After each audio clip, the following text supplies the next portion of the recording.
களங்கிடும் மகனே வருவாயா, இயேசு அழைக்கின்றார். கண்ணீர் துடைப்பார், மார்போடு சேர்ப்பார், மாறாது அன்பு நம் இயேசு.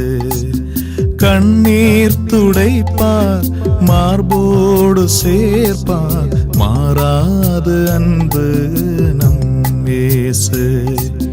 களங்கிடும் மகனே வருவாயா, இயேசு அழைக்கின்றார்.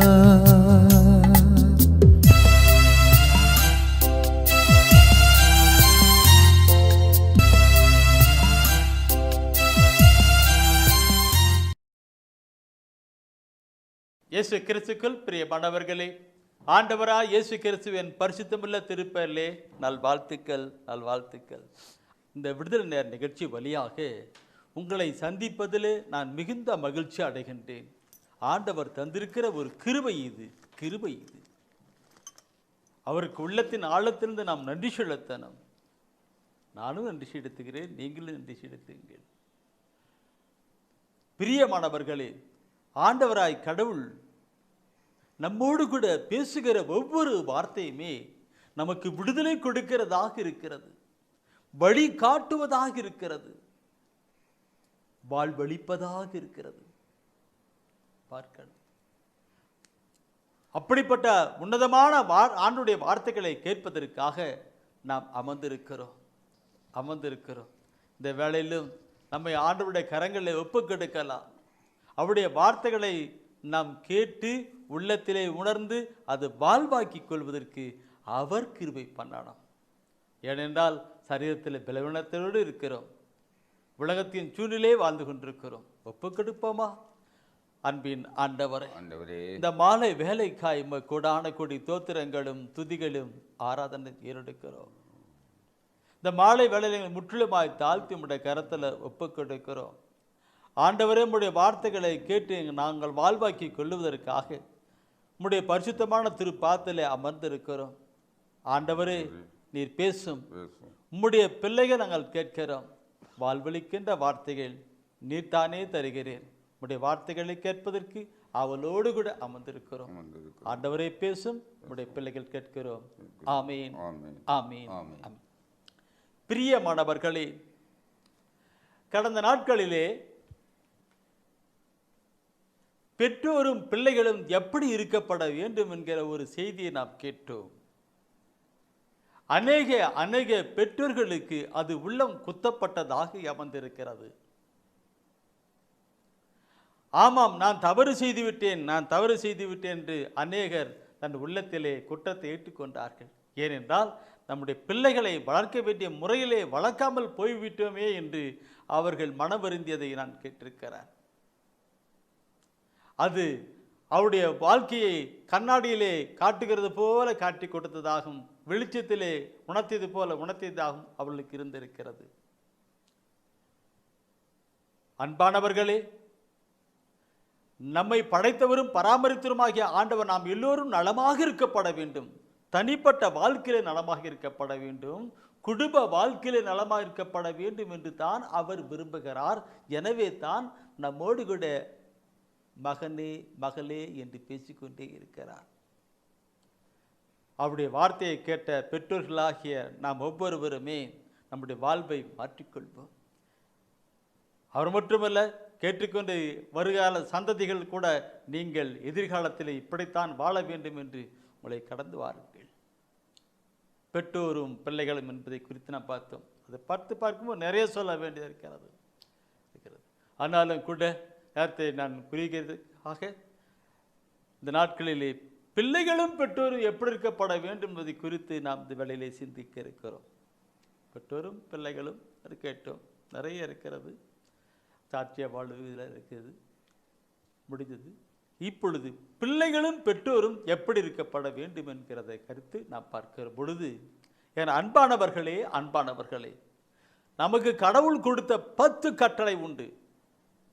அந்த 10 கட்டளை பார்க்கிற பொழுது, அந்த 10 கட்டளையிலே நமக்கு சொல்லிக் கொடுக்கிற மிக முக்கியமான ஒரு கட்டளை என்ன என்று தெரியும் பார்ப்போம்னால், விடுதலை பயணம் 20ஆம் அதிகாரத்திலே 12வது வசனத்தை நான் பார்க்க முடிகிறது.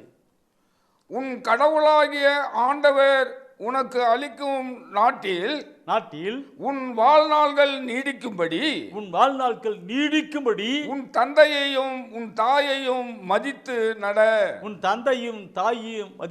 நட. அது எல்லா சமூகத்துக்கும் உண்டு. என்று நான் இப்பொழுது என்னுடைய தாய் தந்தைன்னா அவளுக்கு நான் மதிப்பு கொடுக்கணும். பிள்ளைனாக்க அவங்க பெற்றோர்களுக்கு மதிப்பு கொடுக்கணும். அவங்களே ஒவ்வொருவருமே தன்னுடைய தாய் தந்தைக்கு மதிப்பு கொடுக்கணும். இது 10 கட்டளை ஒரு கட்டளையா இருக்கிறது. வாலிப பிள்ளைகளே, அன்பான தம்பதிகளை, பிள்ளைகளே எல்லாம் நினைச்சு பாருங்க. அப்பா அம்மாவுக்கு மதிப்பு கொடுக்கணும். 10 கட்டளை. இந்த கட்டளை தான் வாக்கு தத்தம் அடங்கிக்கிறது. வாக்கு தத்தம் என்றால் என்ன? சாதாரணமான வாக்கு தத்தம் அல்ல, ஆசீர்வாதமானது. உன் கடவுளாகிய ஆண்டவர் உனக்களிக்கும் நாடு என்ன நாடு? விண்ணக நாட்டிலே. பிலிப்பியர் 3ஆம் அதிகாரம் 20 சொல்லப்பட்டு விண்ணகமே நம் தாய் நாடுன்னு சொல்லப்பட்டிருக்கிறது. அந்த விண்ணக தாய் நாட்டிலே நீடி நாட்கள் முடிவில்லா வாழ்வு வாழும் பொருட்டு நாம் நம்முடைய அப்பா அம்மாவையும் தாய் தந்தையையும் மதித்து நடக்கப்பட வேண்டும் என்று சொல்லப்பட்டிருக்கிறது. எல்லாருக்கும் தாய் தந்தை, சின்ன பிள்ளைங்களுக்கு தாய் தந்தை, வாலிபர்களுக்கும் தாய் தந்தை, எனக்கு ஒவ்வொருக்கும் எல்லாருக்கும் தாய் தந்தைக்கு மதிப்பு கொடுக்கணும். எபேசியர் திருமுகத்திலே 6ஆம் அதிகாரத்திலே 2வது வசனத்தை நீங்க பார்க்க, சாதாரணமான கட்டுக்கதையை அதில் சொல்லுவதில்லை, எல்லாம் இறைவசன வார்த்தையை அடிப்படையாகத்தான் சொல்லுகிறேன். அந்த இறைவசன வார்த்தையை அடிப்படையாக சொல்வதனாலே யாரும் எதுவும் சொல்லவே முடியாது. எபேசியர்ல 6ஆம் அதிகாரத்திலே 2வது வசனம் சொல்லுகின்ற வார்த்தையை படித்து பாருங்கள். அந்த 10 கட்டளையிலே இந்த கட்டளை தான் சொல்லப்பட்டிருக்கிற கருத்து பார்க்கணும். உன் தந்தையையும் தாயையும் மதித்து நட என்பதே வாக்குறுதியை உள்ளடக்கிய முதலாவது கட்டளை. வாக்குறுதியை உள்ளடக்கிய முதலாவது கட்டளைன்னு சொல்லப்பட்டிருக்கிறது. பிரியமானவர்களே, நாம் நம்முடைய வாழ்க்கையை கொண்டு வரணும். பெற்றோர்களுக்கு மதிப்பு கடன். இன்னைக்கு பெற்றோருக்கு மதிப்பு கடன்.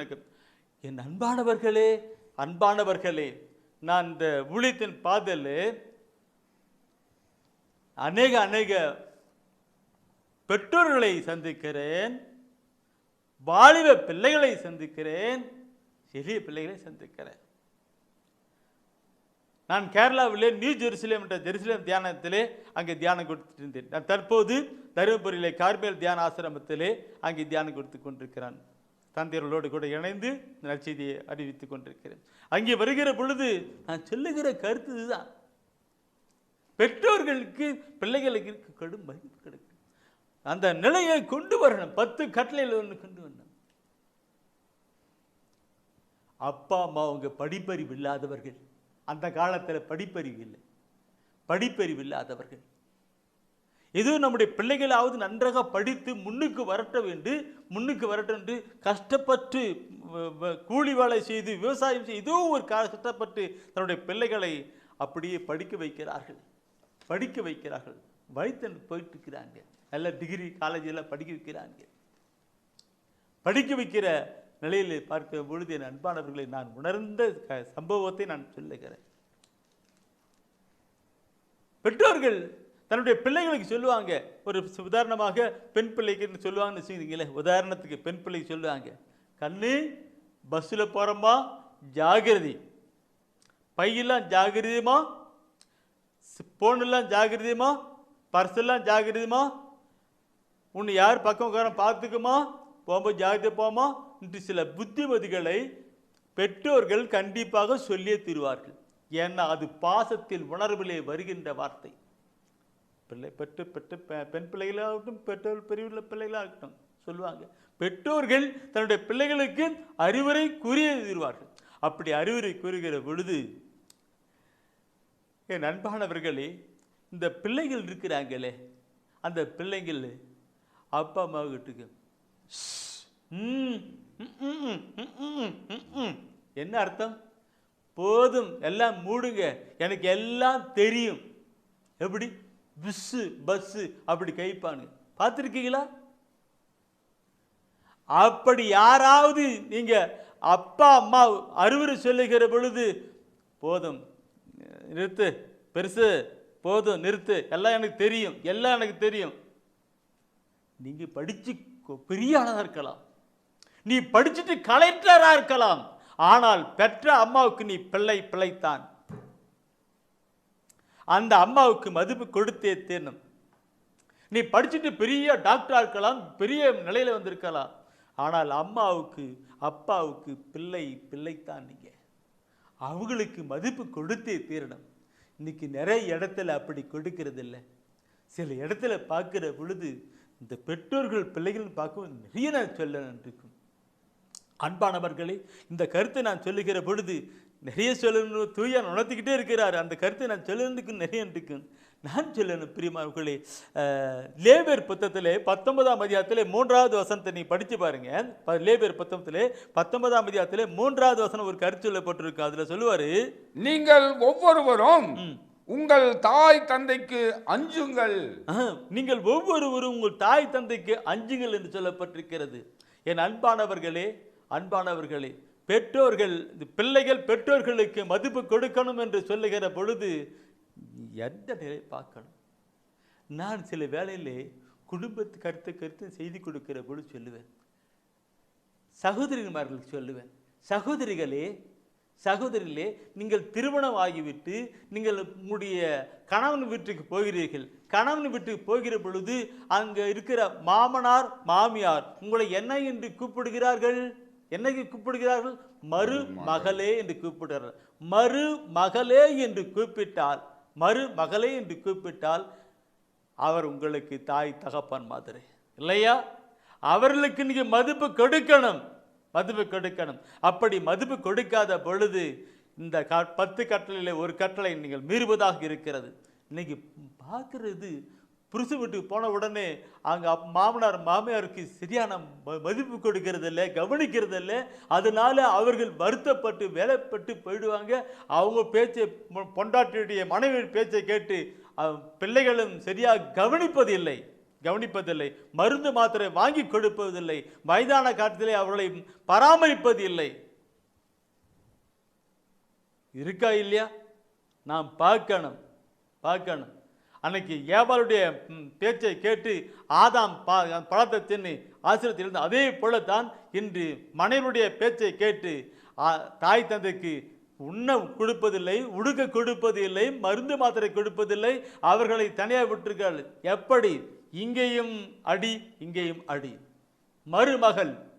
மருமகள் என்று சொல்லுகிற பொழுது மாமனார் மாமியார் ஒரு தாய் தந்தையும் போல தான் கவனிக்கப்பட வேண்டும். சிந்திக்கணும். இதை நான் ஏன் என்று சொல்லுகிறேன் என்றால், நானும் ஒரு குடும்பத்தன் தான்.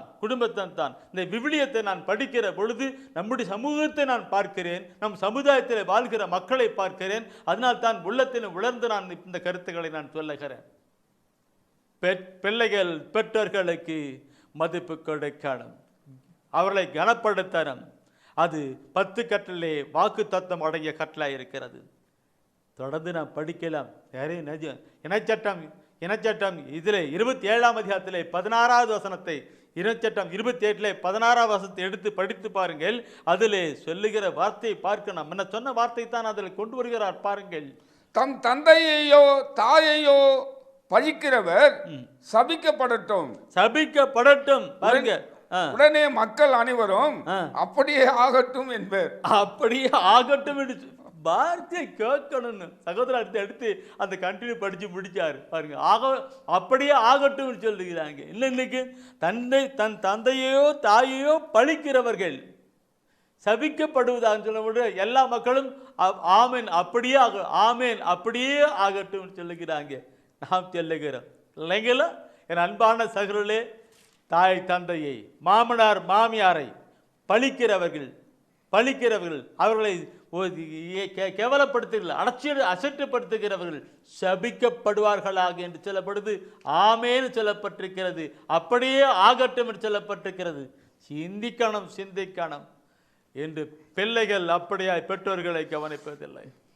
சின்ன பிள்ளைகள் வாலிப நாட்கள் ஆச்சுனாக்க அந்த சின்ன இருந்து அப்படியே மறைஞ்சு போயிட்டு வாலிபர் போயிடுச்சு. அப்புறம் கல்யாணம் ஆச்சு, அது எல்லாம் முடிஞ்சு போடுச்சுன்னு போயிருக்கிறது. என் அன்பானவர்களே, பார்க்கணும், பெற்றோர்களுக்கு பிள்ளைகள் மதிப்பை கிடைக்கணும். அவளை பழித்துரைக்க கூடாது. பெருசு, மூடு, வா, உட்காரு, அது கவனி சொல்லவே கூடாது. அவர்கள் வயதானவர்கள், படிப்பறிவு இல்லாமல் இருக்கலாம், ஆனால் அவர்கள் பெற்றோர்கள் தான். அதை தான் அதிகமாக சொல்லணும். நீதிமொழி புத்தகத்திலே 30ஆம் அதிகாரத்திலே 17வது வசனத்தை எடுத்து நீங்கள் படித்து பாருங்கள். அதில் நான் இப்படி சொல்கிறேன்னு எனக்கு நான் இப்போ சொல்கிறது நான் அப்படி தூய உணர்த்துறாரு. இப்போ நான் சொல்லிக்கிட்டு இருக்கிறேன். எத்தனை வாலிப சகோதரர்கள் இதை கேட்டுக்கிட்டு இருக்கிறாங்க? கேட்கவே மாட்டாங்க. அவங்களுக்கு வாட்ஸ்அப் தான் ஓடிக்கிட்டு இருக்கும், செல்லு தான் ஓடிக்கிட்டு இருக்கும். அவர்களுக்கு டிவியில் இந்த மாதா டிவியில் இந்த செய்தியெல்லாம் கேட்கவே மாட்டாங்க. பிடிக்கவே பிடிக்காது. ஏதோ ஒரு சிலருக்கு தான் இது பிடிக்கும், மற்றவங்களுக்கெல்லாம் பிடிக்கவே பிடிக்காது. இது இறைவாசன வார்த்தையெல்லாம் கேட்குதுன்னா புத்திமதியெல்லாம் அவங்களுக்கு பிடிக்கவே பிடிக்காது. ஆனாலும் எல்லோருக்கும் தாய் தந்தை உண்டு. நாம் எல்லோரும் பிள்ளைகள் தான். எனவே தான் பொதுப்படையாக சொல்லுகிறேன், சின்ன பிள்ளைகளுக்கும் அப்பா அம்மா உண்டு, வாலிப பிள்ளைகளுக்கும் அப்பா அம்மா உண்டு, பெரியவர்களுக்கும் அப்பா அம்மா உண்டு, கல்யாணம் பண்ணவர்களுக்கும் அப்பா உண்டு, எல்லாருக்கும் அப்பா உண்டு. எனவே தான் இந்த கருத்தை நான் சொல்லுகின்றேன். பிரியமான பார்க்கணும். இந்த நீதிமொழி புத்தகத்திலே 30ஆம் அதிகாரத்திலே 17வது வசனத்தை நீ படித்து பாருங்க. அதில் சொல்லுகின்ற வார்த்தை முன்ன சொல்லப்பட்ட அந்த 10 கட்டளை, ஒரு கட்டளை அந்த 4 கட்டளைக்கு எந்த அளவுக்கே சொல்லப்பட்டிருக்குன்னு பார்க்க முடியும். தகப்பனை ஏளனம் செய்யும் கண்களையும், வயது முதிர்ந்த தாயை இகழும் விழிகளையும் இடுகாட்டு காக்கைகள் பிடுங்கட்டும், கழுகு குஞ்சுகள் தின்னட்டும். இந்த ஒரு வசனத்தை பற்றி நான் தூயாவிக்குள் விளக்கம் கொடுக்க வேண்டும் என்றால் மணிக்கணக்காக கொடுக்க முடியும். அனுபவ ரீதியாக நான் கொடுக்க முடியும்.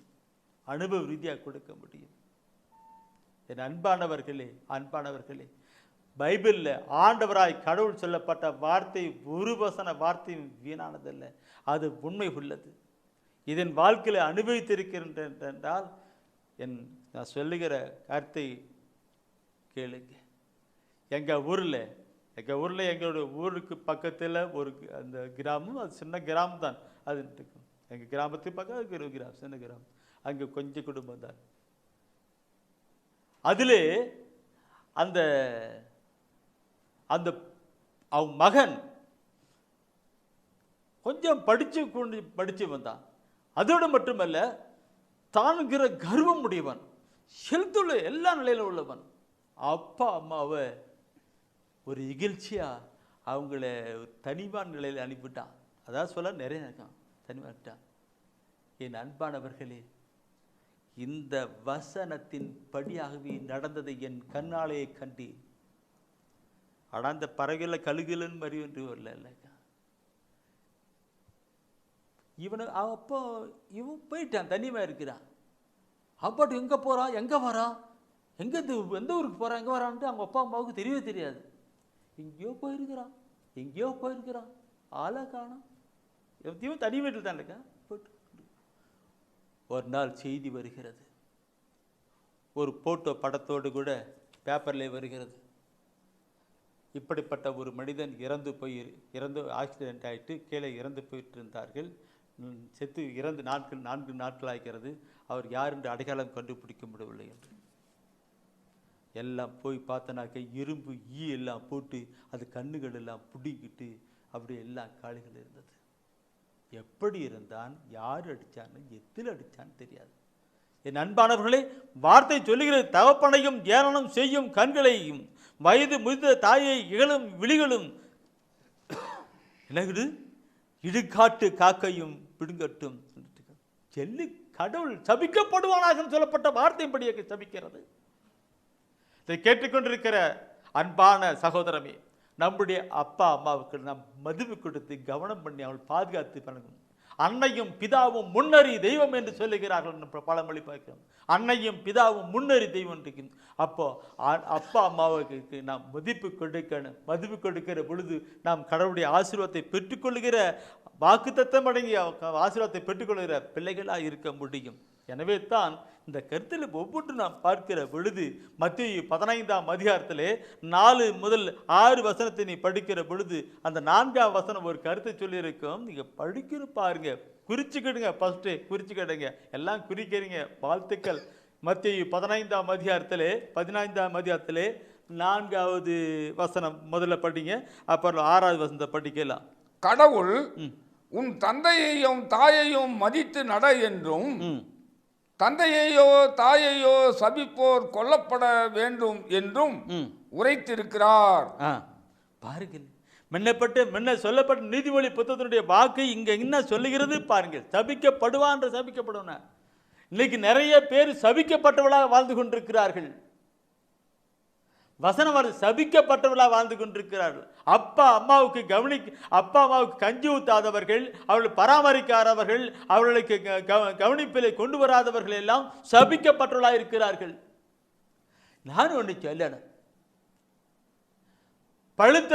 பழுத்த இலையை நோக்கி குருத்தோலை சிரிச்சுதான். பழுத்த கிளையை, அந்த கிளையை பார்த்து குருத்தோலை திரிஞ்சுதான். ஒரு காலத்துக்கு அந்த குருத்தோலையும் பழுத்த ஓலைய மாறுதில்லை. நமக்கு பார்க்கணும் நம்முடைய வாழ்க்கையிலே. என் அன்பானவர்களே, பெற்றோர்களுக்கு நாம் கவனப்படுத்தி கொடுக்கணும். சபிக்கப்படுவான் சொல்லப்படும் சொல்லிட்டு வார்த்தை கேட்டிருக்கணும். இந்த அதிலே படித்த 6வது வசனத்தை இப்போ படிப்போமே. ஆனால் நீங்கள் எவராவது தம் தாயையோ தந்தையையோ பார்த்து உமக்கு நான் தர கடமைப்பட்டிருக்கிறது கடவுளுக்கு காணிக்கையாயிற்று என்றால் அவர் தம் தந்தையை மதிக்க வேண்டியதில்லை என்று சொல்லுகிறீர்கள். இவ்வாறு உங்கள் மரபின் பொருட்டு கடவுளின் வார்த்தையை பயனற்றதாக்கி விடுகிறீர்கள். இது சொல்லுகிற கருத்தை நான் சொல்ல பார்க்கணும். மற்ற சபையர், அதாவது இதில் அந்த நாட்களிலே மோசேயுடைய சட்டங்களிலே கொண்டு வந்துட்டு இருக்கிறார்கள். பரிசேயர் சதுசேயர்கள் எல்லாம் சட்டத்தை எல்லாம் கடைபிடிக்கிறவர்கள், இறைவசன சட்டத்தெல்லாம் கடைபிடிக்கிறவர்கள். ஆனால் அது திதிஷம் பண்ணுகிறார்கள். இந்த வார்த்தை நாம் பார்க்கிற பொழுது என் அன்பானவர்களே காணிக்கை ஆக்கிறது என்று சொல்லுகிற நிலையிலே அவர் போகிறார். இன்றும் சில சமயத்து சபையை சகோதரர் இருக்கிறார்கள். அவர் எப்படி தெரியுங்களா, அவ்வளவுதான், நான் ரட்சிக்கப்பட்டேன், அப்படி போய்விட்டேன், ரட்சிக்கப்படவில்லை, நீ அப்படி போன்னு சொல்லிட்டு அப்படி போகிறதில்லை. அவர் அப்பா அம்மா ரட்சிக்கப்பட்டார்களோ ரட்சிக்கப்படவில்லையோ, அவர்கள் மீட்படைந்தார்களோ மீட்படையவில்லையோ, அவர்கள் உங்களுக்கு அப்பா அம்மா தான், அவர்களுக்கு காணிக்கை என்று சொல்லிக் கொடுக்கிறேன். நான் ஏன் சொல்கிறேன்னாக்க, இந்த செய்தியை அநேக மற்ற சபையத்து மக்கள் கூட கேட்டுக்கொண்டிருக்கிறார்கள். எனவே தான் இந்த கருத்தை நான் தூயாவில் உந்தப்பட்டு நான் சொல்லுகிறேன். என் வாழ்க்கையில் நான் சில சகோதரர்களை பார்த்துட்டு இருக்கிறேன். அதனால் தான் இதையே நான் சொல்லுகிறேன். பிரியமாக்களே, எந்த நிலையிலும் காணிக்காக்கி விட்டது பொய்க்காக்கி விட்டது என்று சொல்லி அப்பா அம்மாவுக்கு ஒதுக்கக்கூடாது. அவர்களுக்கு மதுபு கொடுக்கணும். சாரி, இப்படி நான் சொல்லுகிற பொழுது அடுத்து ஒரு வசனத்தோடு கூட முடிக்கலாம் என்று நினைக்கிறேன். பிரிய மாணவர்களே, நீதிமொழி புத்தகம் 1 அதிகாரம் 8வது வசனம். நீதிமொழி புத்தகம் 1 அதிகாரம் 8வது வசனம். அதில் நீதிமொழி புத்தகம் என்று சொல்லி பழமொழின்னு பழமொழியாகவும் சொல்லுவாங்க. அந்த பழமொழி நீதிமொழி என்கிற கருத்திலே, பழமொழி நீதிமொழின்னு சொல்லுகிற கருத்தில் அது அப்படி நடக்கிற நிகழ்வுகள் அதுக்கு சொல்லுகிறது. என்ன பார்த்தோம்? 1 அதிகாரம் 8வது வசனம். பிள்ளாய், உன் தந்தை தந்த நற்பயிற்சியை கடைபிடி, உன் தாய் கற்பிப்பதை தள்ளிவிடாதே. என் அன்பானவர்களே, இன்று இந்த கடைசி வசனமாக நான் சொல்லுகிறது, அப்பா அம்மா என்ன சொல்றாங்களோ, என்ன புத்திமதி சொல்றாங்களோ அதை கேட்டு நாம் கடைபிடிக்கணும். வாலிப பிள்ளைகளே, வாலிப சகோதர சகோதரிகளே, அப்பா அம்மா சொல்றதை கேட்டு கடைபிடிக்கணும். அதுதான் நல்லது. அது கடவுள் நமக்கு கொடுக்கப்பட்ட காரியம். எனவே பிள்ளைகளாகிய நாம் ஒவ்வொருவருமே நம்முடைய அப்பா அம்மாவுக்கு நாம் கடமைப்பட்டிருக்கணும். அவருக்கு மதிப்பு கொடுக்கணும், கனப்படுத்தான். அது செய்கிறது கடமையாக இருக்கிறது, அது கட்டளையாக இருக்கிறது. ஒருவேளை இதுவரை செய்யவில்லை என்றால் இந்த நாளிலே உள்ளத்திலே உணர்ந்தவர்களாக மனம் திரும்புங்கள். அப்பா அம்மாவிடம் போயிட்டு மன்னிப்பு கேளுங்கள். உங்களுடைய வாழ்க்கை சாபத்திலிருந்து மாற்றப்பட்டு ஆசீர்வாதத்துக்கு வரும். நீங்கள் தவறாமல் கோயிலுக்கு போகிறத நல்லா சபையில் நல்ல பக்தி இருக்கலாம். அப்பா அம்மாவுக்கு மதிப்பு கொடுங்க, ஆசீர்வாதமாய் காரியங்கள் வரும். அன்பான சகோதரிகளே, உங்கள் புருஷன் வீட்டுக்கு போனீங்க, உங்கள் மாமனார் மாமியாருக்கு மதிப்பு கொடுங்க. ஒரு தாய் தந்தை என்கிற முறையிலே அவளுக்கு மதிப்பு கொடுங்க. அப்போ உங்களுடைய குடும்பத்துக்கு ஆசீர்வாதம் வரும். வாக்குத்தத்தம் அடங்கிய கட்டளை, உன் தாய் தந்தையை கனப்படுத்து, அவருக்கு மதிப்பு கொடு. விண்ணக நாட்டிலே பரலோகத்திலே நீ செல்லு, அங்கே குடியிருக்கு நீடி நாட்கள் வாழ அப்பாவுக்கு மதிப்பு கொடுன்னு 10 கட்டளையில் 4ஆம் கட்டளை வாக்குத்தத்தம் வடங்கட்டளை சொல்லி கொடுக்கிறது. மனுஷில் நிறுத்துவோம், அதை வாழ்வாக்கி செயல்படுத்துவோம். நீதிமொழி புத்தகத்தை நான் பார்க்கிற பொழுது நேரத்தை அப்படியே கொண்டு வந்தேன், வேக முடிச்சிட்டேன். நீதிமொழி புத்தகம் 1 அதிகாரத்தில் சொல்லிட்டு கட்டளை. அதே நீதிமொழி புத்தகத்தில் 6ஆம் அதிகாரத்தில் 20வது வசனத்தை நீங்கள் படிப்பீர்கள். ஆனால் அதில் சொல்லப்படுகிற வார்த்தையை நீங்கள் பார்க்கணும். பிள்ளாய் உன் தந்தையின் கட்டளையை கடைபிடி, உன் தந்தையின் கட்டளையை கடைபிடி, தாயின் அறிவுரையை புறக்கணியாதே, தாயின் அறிவுரையை புறக்கணியாது. எத்தனை அழகான கருத்துக்களை கொண்டிருக்கிறார். உன் தந்தையின் கட்டளைகளை கடைபிடி, உன் தாயின் அறிவுரையை நீ புறக்கணிக்காதே, அது தள்ளிவிடாதே, அதுக்கு மதிப்பு கொடுத்து அதன் கடைபிடிப்பது செயல்படுத்தலே நீ கவனமாக இருந்து தான் சொல்லிக் கொடுக்கிறார்கள். என் அன்பானவர்களே, நம்முடைய வாழ்விலே நாம் சிந்தித்து பார்க்கணும். நம்முடைய வயதான தாய் தந்தைகளை நாம் எந்த அளவுக்கு நாம் படுக்கிறோம். அவர்கள் படிப்பறிவு இல்லாதவர்கள் ஒருவர் இருக்கலாம். ஆனாலும் கூட உள்ளத்தின் ஆழத்திலே பாச உணர்வோடு சொல்லுகிற வார்த்தை, தன்னுடைய பிள்ளைகள் கெட்டு போக வேண்டும், அழிந்து போகப்பட வேண்டும் என்று எந்த ஒரு பெற்றோரும் சொல்ல மாட்டார்கள். எந்த பெற்றோர் சொல்ல மாட்டார்கள். எப்படிப்பட்ட நிலை இருந்தாலும், எவ்வளவு மோசம் இருந்தாலும் அந்த ஒரு பாசத்தின் உணர்வு இருக்கும். அவர்கள் உன் தந்தை சொல்லுகிற கட்டளையை கடைபிடி, உன் தாய் சொல்லுகின்ற அறிவுரையை புறக்கணிக்காது, தள்ளிவிடாது. அது உனக்கு ஆசீர்வாதமாக நல் வழி காட்டுவதாக உனக்கு இருக்கும் என்று தான் நீதிமொழி புத்தகத்தில் மிக அழகாக சொல்லப்பட்டிருக்கிறது. அந்த நீதிமொழி புத்தகம் 6:20 படிக்கும்போது அதுக்கு அடுத்தது 7ஆம் அதிகாரத்தை நீ பார்ப்பனாக்க அதில் complete law and law, the God law என்று கடவுளுடைய சட்டமாய் சொல்லப்பட்டிருக்கும். குறித்து வச்சுக்கிட்டுங்க, அப்படி படித்து பாருங்க. நான் நேற்றுக்கு தினம் சொன்னதுப்பட்ட வார்த்தையெல்லாம் கூட அதனுடைய பிணைப்பாய் ஒரு மாலை போல அப்படி கடந்து வந்து கொண்டிருக்கும். 7ஆம் அதிகாரத்தில் படித்து பார்க்கணும். பெரியமளப்பிள்ளை காட்டலான் இறைவசன வார்த்தையை பைபிளை எடுத்து நான் படிக்கிற பொழுது அப்படிலான்ட்டுக்கும். சரி, அதே நீதிமொழி புத்தகத்தில் நீ பார்க்கிற பொழுது எல்லாம் எழுதுறீங்க, சந்தோஷம். எல்லாம் குறித்து வைக்கிறீங்க, சந்தோஷம். இதுக்கு பற்றி இன்னொரு நாளைக்கு நான் கிளாஸ் எடுக்கிறேன். எல்லாம் எழுதி வைக்கிறீங்கல்ல, எழுதி வைங்க. சொல்கிறேன், இன்னொரு நாளைக்கு கிளாஸ் எடுக்க தொய்யா நுணத்தர சொல்லணுன்ட்டு. அதை பற்றி நீதிமொழி புத்தகம் 23ஆம் அதிகாரத்திலே 22வது வசனத்திலே பார்க்கிற பொழுது அங்கே அழகாக ஒரு வார்த்தை, இந்த பெற்றோர்களை பற்றி பிள்ளைகள் பெற்றோர்களுக்கு எப்படியெல்லாம் செயல்படுத்த வேண்டும் என்று அப்படி சொல்லுகிறார் பாருங்கள். பெற்ற தந்தைக்கு செவி கொடு, பெற்ற தந்தைக்கு செவி கொடு. உன் தாய் முதுமை அடையும் போது, உன் தாய் முதுமை அடையும் போது அவளை இழிவாக எண்ணாதே, அவளை இழிவாக எண்ணாதே. வார்த்தை ஒவ்வொன்று பின்னிக்கிட்டு வரதை பார்க்கணும், அழுத்தமா சொல்லுகிறத பார்க்கணும். உன் தாய் முதுமை அடையும் போது அவளை இழிவாக எண்ணாது. அவ கோல் ஊனிக்கிட்டு அப்படி கூணிக்கிட்டு நடக்கிற பொழுது நீ கேலி பண்ணாது, கிண்டல் அடிக்காது. கிளவின்னு சொல்லாத, கிளவின்னு சொல்லாத, பெருசுன்னு சொல்லாத. அவர்களுக்கு அம்மா ஏமா எழுந்து போயிட்டு போறீங்க, அம்மா அவன் கிளவி என்ன நிலையில இருந்தாலும் அவள் அம்மா தான். 10 மாதம் சுமந்து எடுத்தவள் அவள். அந்த 10 மாதம் வயிற்றிலே சுமந்து எடுத்த தாயை அவள் முதுமை அடைகிற பொழுது, அவளுக்கு இழிவாக நினைக்கிற பொழுது அது உனக்கு சாபமாய் தண்டனையாய் வந்துவிடும். சகோதரமே, பார்க்கணும். நான் சொல்றேன், பைபிள் சொல்ல ஆண்டவருடைய வார்த்தை இதில் சொல்லப்பட்டிருக்கு. பெற்ற தந்தைக்கு செவி கொடு. அப்பா வேற சொல்றானா, அவளுக்கு மதிப்பு கொடு. எப்படி மதிப்பு கொடுக்கணும்? இதெல்லாம் போனா கூட இருக்கு, அப்பா இப்படி போயிட்டு வரேன்ப்பா சொல்லு, இந்த காரியம் செய்யலாம்ப்பா முதல்ல போயிட்டு. நான் சில இந்த இந்த திரைப்படங்கள், அந்த காலத்தில் படத்தை திரைப்படம்லாம் பார்த்துருக்கிறேன். அப்போ பார்க்கும் பொழுது அந்த பெரியவர்கள் எல்லாம் அப்பா அம்மாவெல்லாம் உட்காந்துட்டு நடக்க முடியாது உட்காந்துட்டு இருப்பாங்க. அவங்க காலில் போயிட்டு இப்பெல்லாம் திருமண டைமில் போயிட்டு காலில் விழுந்து எல்லாம் கும்பிட்டு வணக்கம் பண்ணுவாங்க. இந்த காலத்தில் இல்லைங்களா?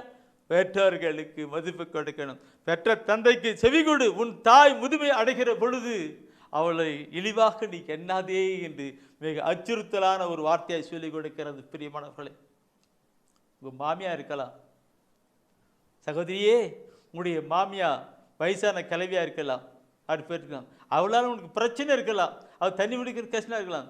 ஆனாலும் ஒரு தாய்க்கு செய்வது போல நீ செய். அப்பொழுது உன்னத்தில் இருக்கிற ஆண்டவர் பார்த்து உன்னை, உன் குடும்பத்தை உன்னுக்கு பின்னாடி உனக்கு வாழ்க. நீ ஒரு காலத்தில் அப்படி ஆகிற பொழுது உன்னுடைய வருகிறது உதவி செய்யும். நினைச்சுக்கிடணும். எபேசியர் திருமுகத்தில் சொல்லப்படுகிறது. எபேசியர் திருமுகத்தில் சொல்லப்பட்ட 2வது வசனத்தை முன்ன பார்த்தோம் இல்லைங்களா? இப்போ 2வது வசனத்தில் 6வது முதல் வசனத்தில் பார்க்கிறோம். என்ன சொல்லுகிறது என்றால், பிள்ளைகளே உங்கள் பெற்றோருக்கு கீழ்ப்படியுங்கள். உங்கள் பெற்றோருக்கு கீழ்ப்படியுங்கள். ஆண்டவரின் அடியாருக்கு, ஆண்டவருடைய அடியாருக்கு இதுவே ஏற்புடையது. இதுவே ஏற்புடையது. ஆண்டுடைய அடியாருக்குன்னு சொல்லப்பட்டிருக்கு. ஆண்டுடைய அடியாருக்குன்ற வார்த்தையை நான் கொஞ்சம் திக்கொள்ளி படித்து ஆண்டுடைய கடவுளுடைய பிள்ளைகளுக்கு என்று சொல்ல வருகிறேன். ஆண்டுடைய பிள்ளை, கடவுளுடைய பிள்ளைகளா? ஒரு கிறிஸ்துவ பிள்ளையா? நீ கிறிஸ்துவ பிள்ளையா? அப்போது நீ கடவுளுக்கு அப்பா அம்மா கீழ்ப்படுத்து. அப்பொழுதுதான் சரியான கருத்தா இருக்கும். இன்னைக்கு மற்ற சமூகம் இருக்கலாம், ஆனால் கிறிஸ்துவ சமூகம் ஒரு சாட்சி உள்ள சமூகமாக வாழணும், எடுத்துக்காட்டு ஒரு குடும்பமாக வாழணும். அந்த பகுதியிலே, அந்த வட்டாரத்திலே நாம் சாட்சி உள்ளவர்களாக்கணும். நம்ம பார்த்து மற்றவர்கள் கற்றுக்கடணும். அதனால தான் சொல்லு, பிள்ளைகளே உங்கள் பெற்றோருக்கு கீழ்ப்படியுங்கள், ஆண்டவரின் அடியாருக்கு இதுவே ஏற்படுது. இந்த வசனத்தை கொலோசியர்ல கூட சொல்லியிருக்கிறாரு, குறிச்சுக்கிடுங்க. 3ஆம் அதிகாரத்தில் 20வது வசனமாக இருக்கணும். கொலோசியர்ல 3ல் 20வது வசனம் சொல்லப்பட்ட எபேசு சொல்லப்பட்ட வார்த்தை அங்கே அங்கேயே அவர் சொல்லிக் கொடுக்குறாங்க. நான் ஏற்கனவே சொன்னப்பட்ட வார்த்தை பிரிங்க. எபேசியில் 1 அதிகாரத்தில் 6ஆம் வசனம் 2ஆம் வசனத்துக்கு 1 வசனம் படித்தோம். அது 2ஆம் வசனத்துக்கும் நான் நேற்றுக்கு முன்ன சொல்லிக்கிட்டு அதே வசனத்தை தான் நான் மீண்டும் சொல்லுகின்ற கருத்தாக இருக்கிறது. அதை நீ குறித்து வச்சுக்கணும். ஏன்னாக்கா இது மிக முக்கியமாக இருக்கிறது. எபேசு சொல்லப்பட்டதையே அவர் கொலோசி சொல்லியிருக்கிறார். ஏன் இது மிக முக்கியமான ஒரு கருத்தாக இருக்குனால அந்த எபேசியர் 6:1-2 வசனத்தை கொலோசின்னு சொல்லியிருக்கிறாங்க. கவனமாய் கடைப்பிடிப்போம். 2 முறை சொல்ல. சரி, இப்போ நான் மீண்டும் ஒரு கருத்துக்கு, எனக்கு இந்த செய்தியெல்லாம் கொடுக்கிற பொழுது, தூயாவில் சுருக்கிற பொழுது இந்த உலகத்தையும் நான் பார்க்க வேண்டியதாக இருக்குது. உலகத்தின் நடைமுறை சூழ்நிலை எல்லாவற்றையும் பார்க்க வேண்டியதாக இருக்கிறது. லேவியர் புத்தகம் எடுங்க. லேவியர் புத்தகத்தில் ஒரு வார்த்தை இருக்கும், எனக்கு அது அறிவான ஒரு வார்த்தைக்கும். நான் ஏற்கனவே சொல்லியிருக்கேன் போல நினைக்கிறேன், சொல்லலைன்னா கூட சொல்லியிருக்கேன்.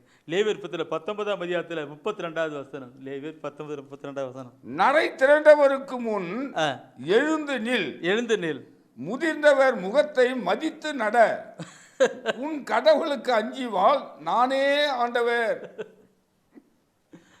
சரி, நண்பர்களை என்ன சொல்றேன்னு தெரியல. நான் ஏற்கனவே சொல்லிருக்கிறேன் போல நினைக்கிறேன். இதெல்லாம் தூயால் உணர்த்துறாரு. நான் பெரியான்னு சொல்ல, நான் பஸ்ஸில் போனேன். நான் பஸ் சொல்லியிருக்கேன்ல, சொல்லியிருக்கேன். பஸ்ஸில் போனேன். பஸ்ஸில் போகும்போது ரொம்ப டயர்டு போய் நின்றுருக்கிறேன். ஒரு கிறிஸ்தவ பையன் அந்த ஏற இடத்துல உட்காந்துருக்கிறான். அவன் ஒன்றும் இது இல்லை. ஆனால் அதுக்கு முன்னாடி 2-3 சீட்டு கலத்தை நாட்டு போன போது அங்கே ஒரு பையன் என்ன பண்ணான், தம்பி என்ன பண்ணான்னாக்க கூப்பிட்டு அவர் ஐயா கூப்பிடுங்க சொல்லிட்டு கூப்பிட்டான். நான் திரும்பி பார்த்தேன், ஐயா வாங்க ஐயா உக்காருங்க, ஐயா உக்காருங்கன்னு சொல்லிட்டு அவன் எழுதுக்கிட்டான். அங்கே இருக்கிறவங்களாம் எல்லாம் பார்க்குறாங்க, இவர் யாரு என்ன? ஒரு வயதானவரை பார்த்து உட்கார வைக்கிறாங்க. ஐயா தலைமுடி அழைச்சி பேசிக்கிறாங்க, தலைமுடி கருப்பாக தான் இருக்குது, அதை பற்றி விடுங்க. ஆனாலும் வயது அதிகம். 68 வயது. அப்போ அவன் பார்த்தான், ஒரு ஆண்டுடைய ஊழியன்ற நிலையிலே என்ன நிலையிலே அந்த தம்பியை என்னை கூட்டு உட்கார வச்சான். இது நான் சொல்லுகிறது என்று என்றால், ஒரு கிறிஸ்துவ பையன் அங்கே இருந்தான் ஏற இடத்துல, அவன் அப்படியே உட்கார்ந்துட்டே இருக்கிறான். ஆனால் மற்ற சமயத்து பையன் அங்கே கூப்பிட்டு உட்கார வைக்கிறான். பார்க்கணும் பிரியமானவர்களே, பார்க்கணும். நிறைய திரண்டவருக்கு முன் எழுந்து நில்லு, முதியவருக்கு வைத்து கொண்டு. ஒருவேளை அவர் தான் உன்னுடைய கடவுள் நிலையிலே கொண்டு வந்துட்டு இருக்கலாம். என் அன்பானவர்களே சொல்லணும். இதை நான் சொல்லுகிற பொழுது வேற ஒரு கருத்து கொடுத்து நின்றுக்கு. ஒரு பெரிய பணக்காரர் ஒரு விருந்து வைக்கிறார்.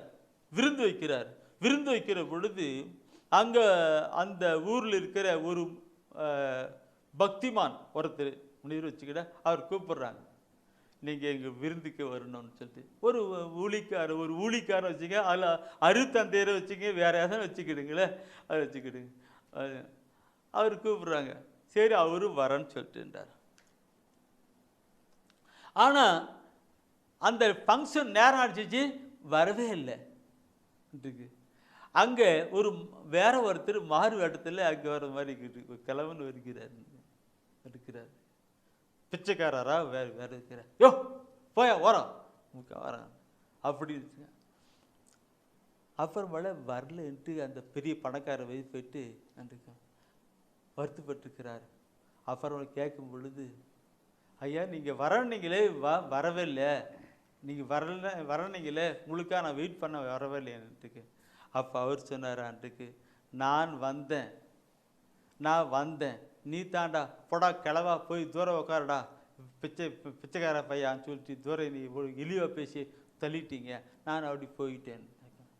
அப்போ தான் அந்த பெரிய பணக்காரனுக்கு நடக்குது, அந்த பிச்சைக்காரராக ஒரு ஏழையாக ஒரு கிழவு மாதிரி வந்தது ஆண்டவரா கடவுள் பக்தான்னு சொல்லிட்டு உள்ளத்தில் ஃபீல் பண்ணான். என் அன்பானவர்களை நான் பார்க்கணும். நிறைய திரண்டவருக்கு முன் எழுந்து நில், முதிர்ந்தவர் முகத்தை, முதியோருடைய முகத்துக்கு அவர்களுக்கு மதிப்பு கொடுன்னு சொல்லப்பட்டிருக்கிறது. லேவியர் பத்தத்திலே லேவியர் திருத்தலைகளை கிடைக்கும். சரி, இதை குறித்து நான் வரைக்கும் பொழுது இனச்சட்டம் படிக்கலாம். இனச்சட்டத்தில் 21ஆம் அதிகாரம் நினைக்கிறேன். அந்த 21ஆம் அதிகாரத்தில் ஒரு வார்த்தையில் இருக்கும், இனச்சட்டம் 21ஆம் அதிகாரத்தில் 18 முதல் 21 வசனத்தை சொல்லப்பட்டிருக்கிற வார்த்தை இருக்கு. அதில் நீங்கள் ஒவ்வொன்று நினச்சி நீ படிக்கணும். 18 21 18 21 படிங்க பார்க்க. ஒருவனுடைய புதல்வன் பிடிவாதமும் முரட்டுத்தனமும் கொண்டவனாய் தந்தை சொல்லையோ தாய் சொல்லையோ கேளாமல் அவர்களால் தண்டிக்கப்பட்ட பின்பும் அடங்காமல் போனால் தந்தையும் தாயும் அவனை பிடித்து அவனது நகர்வாயில் உள்ள தலைவர்களிடம் கொண்டு போவர். எங்கள் மகனாகிய இவன் பிடிவாதமும் முரட்டுத்தனமும் கொண்டவனாய் இருக்கிறான், எங்கள் சொல் கேட்பதில்லை, பெருந்துணிக்காரனும் குடிவெறியனுமாய் இருக்கிறான் என்று நகர் தலைவர்களிடம் அவர்கள் சொல்ல வேண்டும். உடனே அந்நகரத்து மனிதர் எல்லாரும் அவனை கல்லால் எறிவர், அவனும் செத்தொழிவான். இவ்வாறு உன்னிடம் இருந்து தீமையை அகற்று. அதை கேட்டு இஸ்ராயேலர் எல்லோரும் அஞ்சுவர். எப்படி ஒரு பஞ்சாயத்து, ஒரு பஞ்சாயத்தில் ஒரு இப்படிலாம் செய்யுங்கயா, அப்போ ஊரில் இருக்கிறவங்களாம் மற்றவங்களாம் திருந்துவான்ற ஒரு கருத்து சொல்லி கொடுக்குறாங்க. இஸ்ரேலில் மட்டும் மாறுவாங்கன்றதை சொல்லி கொடுக்குறாங்க. என் கிராமத்தில் அப்படித்தான், சகோதரருடைய கிராமத்தில் அப்படித்தான். ஊரில் பஞ்சாயத்து நியாயம் பேசுவாங்க, அங்கே போயிட்டு 10 பேர்லாம் தீர்மானம் கொண்டு வருவாங்க. இங்கே சொல்லப்படுங்க, பையன் அப்படிப்பட்டனா அப்படிப்பட்டனாலே இது கொண்டு அடிச்சுக்கிட்டுங்க. அடுத்தது பார்த்தோன்னாக்கா அடுத்த வர பையன் திருந்துவான், பையன் திருந்துவான். ஐயா அன்னைக்கு ஒரு பஞ்சாயத்தில் இப்படி கூட்டம் ஊட்டி இப்படியா பண்ணாங்க சொல்லிட்டு திருந்துவான். இன்னைக்கு யாரு எங்க? அரசாங்கமே முடியாது, நீதிபதி முடியாது. அவன் மனிதனாய் பார்த்து திருந்தாவிட்டால் திருட்டை ஒழிக்க முடியாதுன்னு ஒரு அருமையான ஒரு பாட்டு இருக்கு இல்லையா? அந்த மாதிரி நாம் திறந்து கையில் இருக்கணும். Praise the Lord, praise the Lord. என் அன்பானவர்களே, இறைவசன வார்த்தை ஒவ்வொன்றும் ஆணுடைய சட்ட வாயிலிருந்து வந்த சட்ட திட்டங்களாக இருக்கிறபடினாலே அதை கடைபிடித்து வாழ்கிறவர்களுக்கு தான் இந்த உலகம் வாழ்வு பெறும். ஒரு ஆசீர்வாதத்துக்கு நடத்தப்படும். சட்டம் பார்க்கணும். சரி, இதெல்லாம் நான் சொல்லிக்கொண்டு வருகிற பொழுது நிறைய சொல்லலாம். நீதிமொழி புத்தகம் எடுங்க. நீதிமொழி புத்தகத்தில் 15ஆம் அதிகாரத்திலே 20வது வசனத்தை எடுங்க. நீதிமொழி புத்தகம் 15ஆம் அதிகாரத்தில் 20வது வசனத்தை எடுங்க. ஞானமுள்ள மகன் தன் தந்தையை மகிழ்விப்பான், அறிவற்ற மகனோ தன் தாயை இகழ்வான். ஞானமுள்ள மகன் தன் தந்தையை மகிழ்விப்பான். அப்பாவை சந்தோஷப்படுத்துவான். அப்பாவை சந்தோஷப்படுத்துறது இருக்கு. என் அன்பானவர்களே, நம்முடைய வாழ்க்கையின் வழியாக, செயல்பாட்டின் வழியாக சந்தோஷப்படுத்தணும். நாம் செய்கிற நடைமுறை வாழ்க்கையின் விருத்தமாக அப்பா சந்தோஷப்படணும். அவர் திக்கப்படக்கூடாது. அதான் அறிவற்ற மகனோ தன் தாயை இகழ்வான் சொல்லப்பட்டிருக்கிறது. நாம் நம்முடைய ஒவ்வொரு நடைமுறை வாழ்க்கையிலே, நம்முடைய குடும்பத்திலே, தன் வாழ்க்கையில் தன்னுடைய மனைவியோடு கூட வாழ்கிற நிலை, தன்னுடைய பிள்ளைகளோடு வாழ்கிற நிலை, நம்முடைய பணியாளரோடு வாழ்கிற நிலை, நம்முடைய சொல், பேச்சு, செயல்பாடுகள் அனைத்தும் அப்பாவுக்கு மதிப்பு கொடுக்கணும், அம்மாவுக்கு மதிப்பு கொடுக்கணும், அவரை சந்தோஷப்படுத்தணும். எங்க பையன் அவன் பொண்டாட்டி எவ்வளவு பார்த்துக்கிறான் தெரியுங்களா? அவ்வளோ மதிப்பு கொடுக்குறான். எங்கள் பையன் அவன் பிள்ளைகள் நல்லா பக்தியாக விசுவாசத்தை கோயிலுக்கு கொண்டு போகிறான், பைபிள் படிக்கிறாங்க, ஜெபிக்கிறாங்க. எனக்கெல்லாம் படிப்பறிவே இல்லைங்க, எனக்கெல்லாம் படித்ததில்லை, கண்ணாடிலாம் தெரியாது. ஆனால் அவங்க ஜெபம் பண்ணுறதை பார்த்தா எனக்கு என்ன வரும் தெரியும், என்ன இப்படி ஜெபம் பண்ணுறாங்க, என்ன இப்படி பைபிள் படிக்கிறாங்க. அப்பா அம்மா பிள்ளைங்களாம் எல்லாம் எங்கள் மகன் அவங்க பொண்டாட்டி பிள்ளைங்களாம் உட்காந்து எப்படி ஜெபம் பண்ணுறாங்கன்னு பார்க்கும்போது அப்படி ஆச்சரியம். இப்படி பெற்றோர்களுக்கு மகிழ்ச்சி கொடுக்கணும் சார் பெரியவர்களே. இப்படி பெற்றோர்களுக்கு மகிழ்ச்சி. எங்க நான்லாம் நானும் பைபிளை படிக்கிறதில்லை, எனக்கு படிப்பறிவு இல்லை, எனக்கு கண் தெரியாது. ஆனால் அவங்க ஜெபம் பண்ணுறதையும் அவங்க வாழ்கிற வாழ்க்கையும் பார்த்தா எனக்கு ஆச்சரியமாக இருக்குது. எங்கள் பையன் பண்ணுறான், சொல்கிறான், இப்படிலாம் சொல்கிறான். எங்கள் மருமகன் இப்படிலாம் சொல்கிறான், எங்களுடைய பேர பையன் இப்படி சொல்கிறான், எங்கள் பேத்தி இப்படிலாம் சொல்லுகிற பொழுது அது பெற்றோர்களுக்கு, வயதான பெற்றோர்களுக்கு மகிழ்ச்சி கொடுக்கிறதாக இருக்கிறது. அதுதான் ஞானமுள்ள மகன் என்ற அர்த்தம், ஞானமுள்ள மனைவி என்று அர்த்தம், ஞானமுள்ள பிள்ளைகள் என்று அர்த்தம். சொல்லி போயிட்டு நிறைய சொல்லி போயிட்டு இருக்கணும். கடைசியில் ஒரே ஒரு சீராக்கு புத்தகத்தை எடுங்க. அதில் சீராக்கு புத்தகத்தில் 3ஆம் அதிகாரம் எடுங்க. 3ஆம் அதிகாரம் எடுங்க. நான் விரைவில் ஜெபிக்க போகலாம்.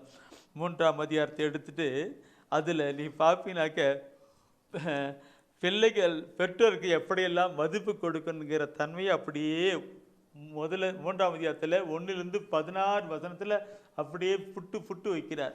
அழகான கருத்து சொல்லியிருக்கிறார், பார்க்கணும். அதில் நீங்கள் பார்க்கணும். 3ஆம் அதிகாரத்தில் 1லிருந்து 16 வசனம். அதில் நீங்கள் 8வது வசனத்தை ஒரு வாட்டி படிக்கலே பார்க்கலாம். 8வது வசனத்தை, சொல்லாலும் செயலாலும் உங்கள் பெற்றோரை மதியுங்கள், அப்பொழுது உங்களுக்கு ஆண்டவரின் ஆசி கிடைக்கும். ஆண்டவருடைய ஆசி கிடைக்கும். ஆண்டவருடைய ஆசி கிடைக்கும். அதே நீங்க அந்த 12வது வசனத்தை படிச்சு பாருங்க. அதுல என்ன சொல்லு, அப்படி எல்லாத்துக்கும். ஆனா முக்கியமா சொல்லு, 12வது வசனம் படிச்சு பாருங்க. குழந்தாய் உன் தந்தையின் முதுமையில் அவருக்கு உதவு. வயசான காலத்துல உதவியா? உதவு. அவரது வாழ்நாள் எல்லாம் அவர் உள்ளத்தை புண்படுத்தாதே. உன் வார்த்தையினால அவர் உள்ளத்தை புண்படுத்தாதே. அப்படி வசனம் நிறைய இருக்குது. எல்லாம் எடுத்து படித்தேன்.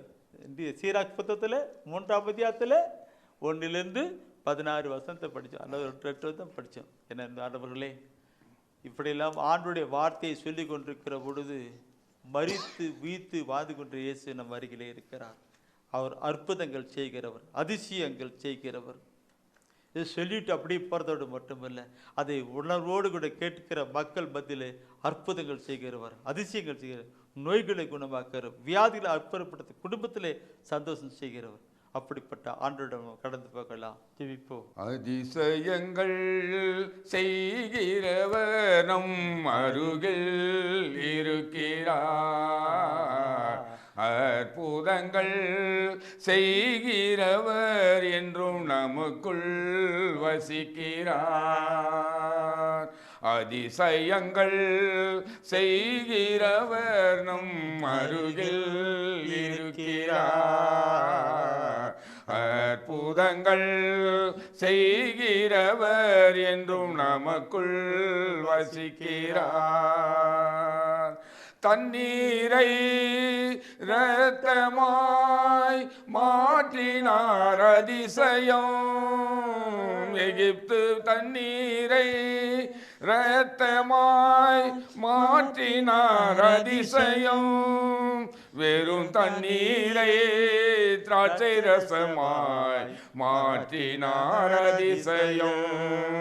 வெறும் தண்ணீரை திராட்சை ரசமாய் மாற்றினார் அதிசயம். அதிசயங்கள் செய்கிறவர் நம் அருகில் இருக்கிறார். அற்புதங்கள் செய்கிறவர் என்றும் நமக்குள் வசிக்கிறார். குருடருக்கும் செவிடருக்கும் சுகம் தந்தார் அதிசயம். இயேசு குருடருக்கும் செவிடருக்கும் சுகம் தந்தார் அதிசயம். ஒரு சொல்லாலே மரித்தோரை எழுப்பினார் அதிசயம். ஒரு சொல்லாலே மரித்தோரை எழுப்பினார் அதிசயம். அதிசயங்கள் செய்கிறவர் நம் அருகில் இருக்கிறார். அற்புதங்கள் செய்கிறவர் என்றும் நமக்குள் வசிக்கிறார்.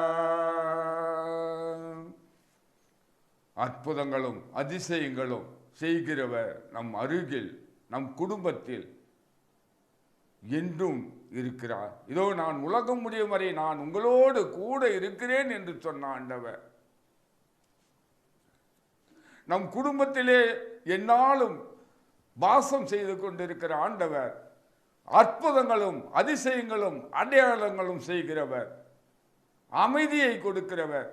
குடும்பத்திலே தாய் தந்தை பிள்ளைகள் என்ற உறவை அவருக்குள்ளாக ஆண்டவர் அமைதியை கொடுக்கிறவர். அவரின் அமைதி. இதோ நான் உலகிலே அமைதியை விட்டு செல்லுகிறேன், என்னுடைய அமைதியை உங்களுக்கு அளிக்கிறேன் என்று சொன்ன ஆண்டவர் நம்மளுடைய ஒவ்வொருடைய குடும்பத்திலும் உள்ளத்திலும் ஆண்டவர் அதிசயமாய் அமைதியை ஏற்படுத்துகிறவர். அன்பான ஆண்டவரே, உம்மை நன்றியோடு உம்மை துதிக்கிறோம், உம்மை போற்றுகிறோம். இந்த நாளுக்காய் நன்றி செலுத்துகிறோம் ஆண்டவரே. ஆண்டவரே, இந்த இறை செய்தியின் வழியாக பிள்ளைகள் பெற்றோருக்கு எப்படி இருக்க வேண்டும் என்று ஆண்டவரே இதோ இந்த நாளிலே கற்றுக் கொடுத்திருக்கிறீர் ஆண்டவரே. உம்முடைய இறை வார்த்தை ஆற்றல் உள்ளது, சக்தி வாய்ந்தது ஆண்டவரே.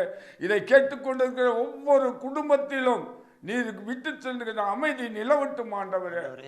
பெற்றோர்கள் பிள்ளைகள் உறவு ஆண்டவரே எப்பொழுதும் அமைதியாய் ஆண்டவரே மற்றவர்களுக்கு சாட்சி உள்ள கருவியாய் இருக்கட்டும் ஆண்டவரே. இதை கேட்டுக்கொண்டிருக்கிற ஒவ்வொருவரையும் நீர் அபரிமிதமாய் ஆசீர்வதியும், அதிசயங்களை நீர் நிகழ்த்தும் ஆண்டவரே. ஆண்டவரே, உடல் நோயாளிகள் குணம் பெறட்டும் ஆண்டவரே. தொழிலில் நஷ்டம் எடுக்கிறவர்கள் ஆண்டவரே உயர்வை அடையட்டும் ஆண்டவரே. ஆண்டவரே, பிள்ளைகளுக்கு ஆண்டவர் நல்ல உடல் சௌக்கியத்தை தாரும் ஆண்டவரே. பெற்றோருக்கு கீழ்ப்படுகின்ற பிள்ளைகளாய் மாற்றிக்கொண்டிருப்பதற்காக நன்றி செலுத்துகிறேன். இந்த விடுதலை செய்தி எல்லோருக்கும் விடுதலை கொடுத்து கொண்டிருப்பாய் நன்றி செலுத்துகிறேன். எங்கள் அருமை இயேசுவின் ஈடு இணையற்ற அற்புத நாமத்தில் ஜெபிக்கிறேன் எங்கள் நல்ல தந்தையே, ஆமென். அரியே வாழ்க ஆண்டவரும் உடனே, பெண்களிலே நீர் பேரு பெற்றீரும் மகனும் வாழியவே. பரிசுத்த மரியாயே எங்கள் பரமனின் தாயாரே, பாவிகள் எங்களுக்காய் பரமனை மன்றாடும். இப்போதும் நீர் மன்றாடும், எப்போதும் நீர் மன்றாடும். தீமைகள் நெருங்கையிலே பரமனை மன்றாடும். மரணம் வருகையிலே எம்மை தாங்கும் அம்மா.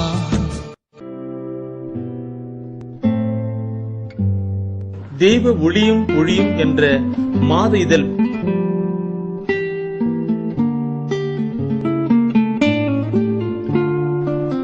எமது டிவைனைட் ஊழியத்தின் வழியாக வெளியிடப்படும் தெய்வ ஒளியும் ஒளியும் என்ற மாத இதழ் பெற வேண்டும் என்றால் சரியான முகவரியை அனுப்புங்கள். புத்தகங்கள் அனுப்பி வைக்கின்றோம். எங்கள் ஊழியங்களுக்காக ஜீவியுங்கள். ஆண்டவர் உணர்த்துகின்ற காணிக்கையால் நாங்கள்